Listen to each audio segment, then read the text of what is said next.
Publik lagi dihebohkan dengan kasus perselingkuhan suami seorang selebgram asal Tulungagung bernama Melisa Zara.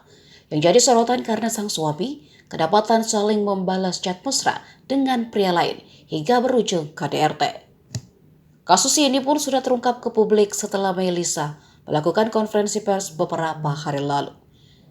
Jumpa pers itu pun ia siarkan secara langsung melalui akun Instagramnya @melisazara. Melisa mengaku sudah memiliki bukti sang suami melakukan chat mesra dengan laki-laki lain. Komunikasi mesra itu terjadi via DM Instagram. Saat menanyakan maksud dari chat mesra itu, Melisa justru mendapat perlakuan kasar dari suami. Sang suami yang marah lalu mencambak Melisa hingga rambutnya tercabut. Tak hanya itu, tangannya juga dicengkram oleh kuku suaminya yang menyebabkan tangan kirinya terluka. Parahnya, kepala Melisa Zara sempat terbentur ketika mencoba melepaskan diri dari jambakan suaminya. Melisa mengaku ia juga pernah memergoki suami check-in di hotel yang ada di Kediri dengan seorang laki-laki pada Lebaran Idul Adha lalu. Setelah mengalami KDRT, Melisa melaporkan kejadian tersebut ke Polres Kediri Kota karena ingin memberikan efek jerah kepada suaminya. Polres Kediri sendiri mengaku telah melakukan upaya mediasi antara Melisa Zara dan suaminya, namun mediasi itu gagal karena sang selebgram enggan berdamai. Melisa juga telah memproses perceraiannya di Pengadilan Agama Tulungagung.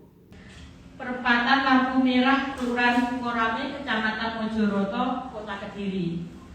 Jadi untuk kronologisnya, di dalam sebuah mobil itu ada 5 orang dewasa yang terdiri dari 2 orang laki-laki, salah satunya yaitu RK, suaminya Mbak Melisa, dan 3 orang perempuan yang salah satunya adalah Mbak Melisa sendiri, dan 1 orang anak-anak.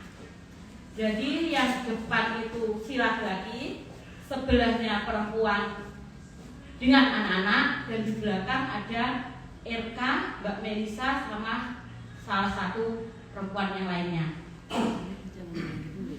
Awal mula kejadian KDRT tersebut, Mbak Melisa mengetahui chat dari DM IG yang di situ chatnya mesra, chat antara suami dengan laki-laki yang berada dalam mobil tersebut.